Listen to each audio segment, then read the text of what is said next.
Alors je suis vraiment très heureuse, mais alors vraiment très heureuse de vous rencontrer enfin, Déborah Waldman. Merci. Vous êtes la nouvelle chef, tant entendue, chef permanente de l'orchestre régional Avignon-Provence. Donc vous avez été nommée en début d'année et vous prenez vos fonctions en septembre. Oui, effectivement. Bienvenue. Merci beaucoup. Heureuse également. C'est un souffle d'espoir à la fois musical, à la fois sociétal, à la fois aussi de sensibilité, votre direction. Alors nous devions nous rencontrer en avril et puis les événements ont fait que nous nous rencontrons aujourd'hui. Comment allez-vous et comment avez-vous vécu cette période assez silencieuse de la musique? Pendant cette période du Covid, mon travail personnel a été un peu intensifié parce que j'ai dû compenser ce qui n'était pas dehors, n'est-ce pas, à l'intérieur. Oui. Donc j'ai travaillé davantage et aussi, comme il y avait pas mal de concerts annulés, je me suis beaucoup plus rapprochée de l'équipe de l'orchestre en amont. Normalement, mon arrivée officielle est en septembre. Mais voilà, il y avait ce vide, il y avait tout à préparer, donc on avait des réunions sémanales. Et du coup, l'échange a commencé à être très fluide et c'est comme si j'étais déjà sur place. Donc ça, c'était bien productif et je me suis fait partie de l'équipe. Et après, cette grande attente du premier son, c'est juste, c'était 2 minutes avant la première répétition cette semaine. C'était une grande, énorme émotion. Et je pense ce soir aussi, ça va être quelque chose. Alors ce soir, c'est un concert que vous allez interpréter au Palais des Papes, c'est ça? Oui, à la chapelle des Palais des Papes. Et c'est le premier concert reprise pour l'orchestre. Donc ça fait 6 mois qu'ils ne jouent pas ensemble. C'est du jamais vécu pour personne. C'est quand même inédit. Et, il y avait un petit moment d'hésitation au début de la première répétition. Mais après, voilà, il y a un bon travail et voilà, j'ai hâte. Est-ce que les musiciens ont été peut-être un petit peu intimidés de se retrouver les uns après les autres après cette période aussi intense, en fait, aussi longue, du jamais vu quelque part, un orchestre aussi séparé pendant cette période-là? Et vous, comment vous avez réussi à les réunifier à travers la musique? Déjà par les choix des œuvres. J'ai mis 2 œuvres, une inconnue totalement, ça veut dire que tout le monde doit être très concentré, et une que tout le monde adore et que tout le monde connaît par cœur. Donc avec ces 2 contrastes, j'ai mis tout le monde avec tous les états dans l'esprit de la répétition. Et puis j'ai senti au début de la première répète qu'il y a eu cette hésitation, mais j'ai rien dit, j'ai continué. Et donc je laissais passer en fait. Et la deuxième répétition, ça s'est mis en place. Donc ils avaient juste ce moment de se retrouver. Et ils se sont retrouvés. Donc c'est bon, ils l'ont fait tout seuls. Donc la rentrée s'annonce absolument excitante, réjouie. Oui, on a une super belle saison. Je suis très fière parce qu'on a réussi à vraiment amener de très bons artistes. On aura Nikolai Angelic, le pianiste aussi Daniel Karintonov, un jeune russe qui a 22 ans, qui parcourt le monde entier. Et on a Akane Sakai, une protégée de Martha Argerich. On aura Ty Murray au violon, une jeune américaine. On a Aude Extremo comme mezzo-soprano qui va être Carmen à Monte Carlo et à Bordeaux. Donc voilà, ça c'est pour les solistes et pour les symphoniques. On a des pièces qui n'ont jamais été jouées ici, à Avignon, dans cet orchestre en tout cas depuis 200 ans d'existence. C'est quand même incroyable. Et on aura la 9e de Schubert, la 1re de Gounod, la 5e de Mendelssohn, la 4e de Beethoven. Que de belles choses. Alors la manière dont vous présentez cette saison, on a l'impression que c'est un chant. C'est vrai. Vous avez une résonance musicale à travers vos paroles, votre interprétation. Alors du jamais vu, effectivement, pour ces œuvres complètement méconnues. C'est pour ça qu'on est fiers en fait de suivre cet orchestre d'Avignon, parce qu'il y a toujours des curiosités, des nouveautés. Et puis, vous êtes la première femme chef d'orchestre de France, chef permanente. Waouh! Apparemment, oui, je ne le savais pas. Je l'ai appris après 1 mois après la nomination et du coup, je suis très fière de la France et d'Avignon d'abord. Et c'est un grand pas quand même. Comme vous dites, pour la société. Oui, c'est un grand pas pour la société et on espère que d'autres orchestres s'inspireront. S'inspireront. Oui. Comment s'est passée cette nomination sans être indiscrète? Il y a eu un concours, je l'ai appris par hasard par un ami qui m'a dit il y a un concours à Avignon. Et comme ça fait quelques années, ça fait 10 ans que je me présente à droite à gauche. Et là, il y avait donc à écrire un projet sur 3 ans. Et comme je connaissais l'orchestre parce que je les ai déjà dirigés, je savais à peu près où est-ce que je mettais les pas. Parce que aller comme ça à un orchestre que vous ne connaissez pas du tout, ce n'est pas la même chose. Et donc, voilà, je me suis renseignée de la région, de ce qui se fait, de ce que je voudrais faire. C'était enfin dire, tenez, écrivez votre projet, c'est quand même super agréable comme exercice. De dire, tous mes rêves, je peux les mettre là sur un papier. Et finalement, on a eu donc un passage devant le jury. Et là, on a dû défendre les projets. Au-delà de l'artistique, il y avait aussi un projet de développement, des stratégies, des visions pour l'orchestre. Voilà. J'étais très heureuse de le faire. Alors, qu'est-ce que vous avez incité pour donner envie, en fait, à ça, d'être à la direction musicale de cet orchestre? Je pense que c'est mon projet qui l'a porté. Je me suis vraiment creusé la tête à un niveau artistique, déjà pour donc, élargir le répertoire pour être un peu plus innovante. Et aussi, donc ça c'est peut-être le point fort de mon projet, qui est de relier toutes les saisons de l'orchestre. Parce que l'orchestre a une saison symphonique, nouveau public, musique des chambres. Très institutionnel. Oui, c'est super, parce que c'est varié, c'est éclectique. Oui. Mais le fait de... Moi, ce que j'ai fait, c'est que j'ai pris la colonne vertébrale de la saison symphonique et j'ai créé des résonances avec les autres. C'est-à-dire que quiconque qui s'intéresse à n'importe quel autre lieu de la saison est quelque part amené à découvrir les autres. Et donc, ça crée plus de... J'espère que ça crée, oui, voilà, des circulations et aussi des curiosités. Et des curiosités. Exactement. Je pense que c'est le projet qui a apporté la chose. Alors, vous êtes installée en Avignon J'ai un appartement. Oui. Je ferai beaucoup d'allers-retours. Je serai là le temps nécessaire. J'ai un appartement ici, oui. Vous êtes de nationalité brésilienne et israélienne. Oui. C'est ça, vous êtes née au Brésil.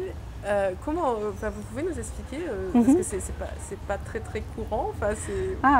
Oui, c'est en fait une histoire de famille tout simplement. Oui, oui, je me doute. Je suis née au Brésil. Histoire d'amour. Oui, un coup de foudre pour Paris, effectivement. Je suis née au Brésil. Ma mère a déménagé en Israël quand j'avais 3 ans et demi, donc je ne pouvais pas choisir. Et après, elle a déménagé en Argentine quand j'avais 14 ans et demi, je ne pouvais pas choisir. Non plus. Et après, donc, j'ai juste visité des amis en Israël quand j'avais 20 ans. Et au retour, je passais par Paris. Et c'est là que j'ai eu le coup de foudre pour Paris. C'est là que je voulais absolument venir habiter en Europe déjà et à Paris. Parce que j'ai trouvé cette ville incroyable.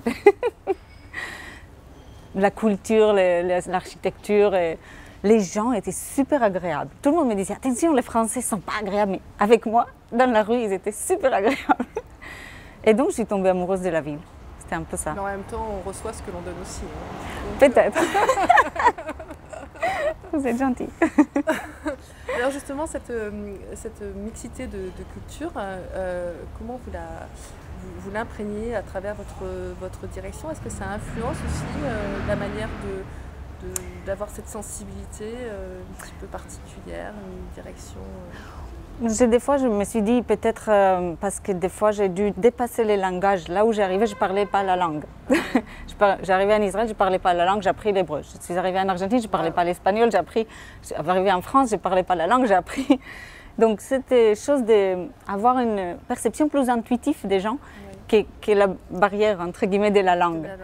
Et moi, je trouve que c'est ça que j'ai appris parmi tout ça. Et ça, c'est exactement ce qu'a besoin le chef d'orchestre.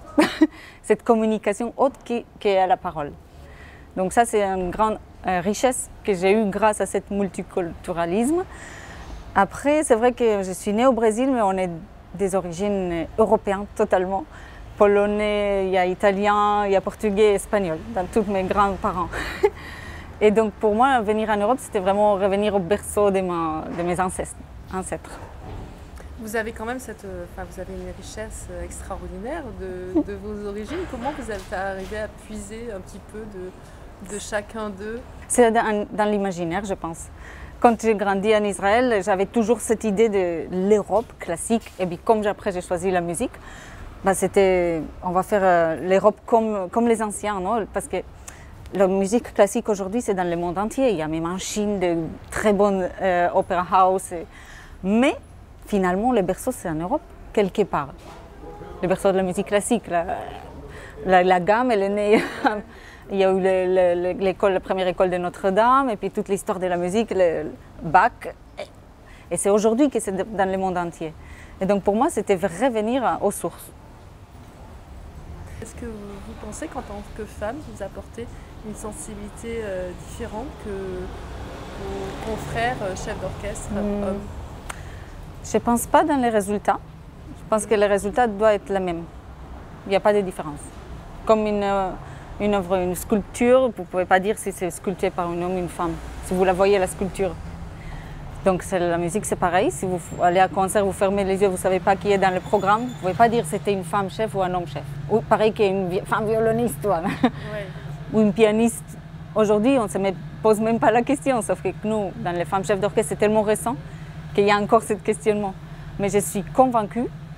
D'ailleurs, j'ai fait l'expérience avec beaucoup d'amis musiciens en choisissant plusieurs CD, certains des femmes chefs d'orchestre, et en leur demandant alors là, c'est qui, et personne ne pouvait jamais dire si c'était une femme ou un homme. Donc il n'y a pas de différence dans la musicalité. Mais il y aurait peut-être une différence dans la façon de faire. Or, ça ne dépend pas de si on est femme ou pas. C'est vraiment caractère personnel, parce qu'il y a des hommes qui sont aussi doux ou des choses qu'on pourrait attribuer aux femmes, et il y a des femmes qui sont aussi dures et violentes, voilà. Donc, non, je pense que c'est vraiment une question unique de personnalité. Alors, comment vous expliquez qu'il y ait aussi peu de femmes chefs d'orchestre parce que à la direction c'est nouveau. Ce n'était même pas concevable avant. C'était pas concevable. C'est ancestralement pas possible. Je dis ça comme ça en caricature, mais quand j'ai commencé mes études, donc ma mère elle est chef d'orchestre et je suis arrivée à la direction par elle. Donc pour moi, je voyais tout le temps une chef d'orchestre. Je ne me suis même pas posé la question. Vous n'avez pas l'idée effectivement que c'était plus réservé aux hommes. Aux Mais une fois au Conservatoire de Paris, j'avais une prof femme, j'étais très fière. Une fois assistante de Kurt Masur, c'est là qu'il m'a dit « Attention, vous êtes une femme ». Wow. Je dis « Pardon ?» Oui, exactement. Qu'est-ce qu'il voulait dire en fait? Et surtout, je me suis dit « Non, mais ça, ce que vous dites là, c'est pour les autres. Moi, ça ne va pas m'arriver. » Et en fait, ça ne dépend pas de nous, finalement. Ça dépend des autres. C'est tellement des facteurs ancestraux qui donnaient ça. Et ce que je trouve qu'il y a en France maintenant, c'est cette volonté politique de vraiment faire bouger les choses. Ouais.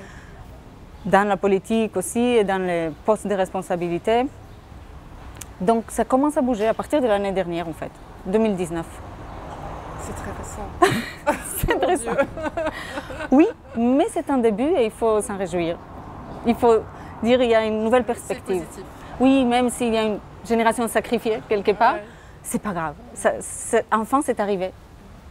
Est-ce que ça a influencé votre caractère? J'imagine que oui, quand la personne vous a dit mais ce sera difficile parce que vous êtes une femme. Comment vous avez rebondi par rapport à cela? Oui, en disant non, c'est pas grave. En fait, dans ma tête, je me suis dit c'est pas grave parce que la musique c'est plus important, les talents, le travail, l'artistique. Donc normalement, il n'y aurait pas de raison. Or, ces raisons étaient inconscientes. Donc évidemment, ce n'étaient pas des raisons concrètes. D'ailleurs, quand j'étais toujours invitée, d'ailleurs, si j'ai pu survivre toutes ces années-là, c'est que c'était bien. Mais c'était dans plus haut que ça s'est décidé. Et je pense que c'est là que ça bloquait avant. Et maintenant, comme ça s'est débloqué à ce niveau-là, du coup, c'est plus fluide aussi en bas. Et là, maintenant, c'est fluide? Oui. Et d'ailleurs, pour les nouvelles chefs, les jeunes chefs qui sortent aujourd'hui du conservatoire, la voie est pratiquement ouverte maintenant. Et ça, c'est super. Quelle est votre œuvre que vous aimez le plus diriger et le plus écouter? Ça peut être différent. Plusieurs. J'adore Mahler. Oui. Évidemment, Bach, c'est mon compositeur que je fais tous les jours, c'est mon dieu ainsi. Mais j'ai une œuvre fétiche que j'aimerais beaucoup faire et que je n'ai pas encore fait. C'est Elias de Mendelssohn. C'est un oratorio énorme, chœur soliste, grand orchestre. Et ça, je le dis depuis quelques années. Je souhaite d'abord le faire à Avignon. On essaiera d'ici à la 3e saison, je pense. Parce qu'effectivement, c'est une complexité par rapport à la musicalité, par rapport au fait des ensembles aussi réunis. Comment ça se passe? C'est juste que c'est un grand effectif, donc, et puis grand chœur et soliste. Oui. Et souvent, quand on commence la carrière de chef d'orchestre, on vous invite à diriger quelque chose, vous ne pouvez pas choisir. Et moi encore, si vous êtes invité à un concert, ah oui, je vais faire Elias, bah, ça ne se passe pas comme ça. Et donc, une fois que vous êtes les patrons, c'est vous qui programmez. Et c'est ce qui se passe ici maintenant à Avignon. Et là, je suis très heureuse de vraiment faire que des pièces que j'adore depuis des années et que j'ai toujours rêvé de faire. Et donc, ça en fait partie d'une. Et donc, je suis en train de mettre tous les partenaires en place pour pouvoir le faire. C'est un travail de fourmi. C'est un travail de fourmi en fait que vous avez fait, comme continuer. Exactement. J'imagine depuis la sortie du conservatoire. Exactement. Vous avez tout compris.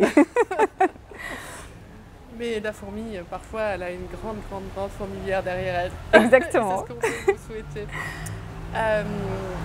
Qu'est-ce que vous aimez particulièrement par rapport à la France? Vous avez parlé d'architecture, vous avez parlé de patrimoine, vous avez parlé que les Français étaient agréables, gentils avec vous, ce qui me semble tout à fait logique en même temps.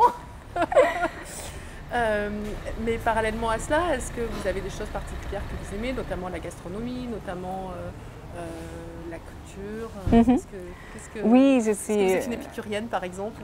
Je suis amoureuse de l'élégance française en fait. J'aime ça moi, cette élégance. Les manières, voilà, la politesse, non, ça, j'ai trouvé ça très charmant. Ouais. Les formes sont importantes aussi que le contenu, et ça je trouve important. Il y a certains pays où on ne fait plus attention à la forme, mais plus au contenu. Et là, en France, j'étais un peu choquée et très séduite par ça. Et aussi toute la culture baroque française, évidemment, donc l'architecture. Et puis cet universalisme qu'il y a à la France, non, de vouloir quelque part rassembler toutes les nations, toutes les nations du monde et quelque part être une espèce d'unificateur. Ça j'aime bien. Déjà l'égalité, fraternité, donc liberté. Quand je suis venue et je voyais ça, ça m'aime. Oui. Qu'est-ce qu'on peut vous souhaiter pour la direction là vous êtes donc vous êtes nommée sur 3 ans. On espère que... Oui, bien sûr. ça va se faire très bien. Qu'est-ce que vous espérez? Qu'est-ce qu'on peut vous souhaiter? Déjà, je voudrais amener donc, cet orchestre-là, artistiquement, là où vraiment je rêve. Avoir une très bonne complicité avec l'orchestre. D'abord l'artistique. Et puis, une fois que c'est ici bien établi, rayonner. Voilà, c'est 2 choses. D'abord chez soi et puis après vers les autres. Quelle est la définition du bonheur pour vous? Peut-être c'est quelque part trouver une espèce de paix. Quand quelqu'un est en bonheur, c'est qu'il est en équilibre. Il a un peu tout ce qu'il faut, même aussi du mauvais. C'est pas que les bons, les bonheurs, vous voyez. Donc peut-être une espèce de vraiment équilibre. Et là, on est en bonheur, mais il faut avoir les deux. Pas juste le bonheur, parce que ça va être aussi pas très agréable. Mais s'il n'y a que le bonheur, on ne se rend pas compte en fait que voilà. c'est que du bonheur. C'est le parfait équilibre entre les mauvais et les bons. Merci infiniment, Deborah Wellman. On vous souhaite vraiment tout le meilleur cette saison et merci beaucoup pour, pour cette belle rencontre.